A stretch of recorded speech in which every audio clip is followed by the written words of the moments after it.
Another new construction fail. All right, guys, so we've got an electric tank. This is a GSW tank, it's 110 liters. If we have a look, we've got the wiring. It's designed for 240. And if we follow back to the panel, you'll notice that the panel says hot water heater, and below it says spare. Let's see what's going on with this panel, because this hot water heater is designed for 240. So if we look here, we got a 30.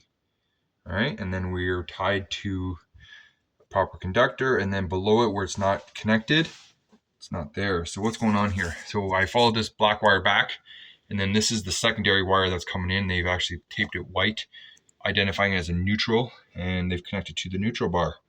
Well, I wonder why it keeps tripping, because it's improperly wired.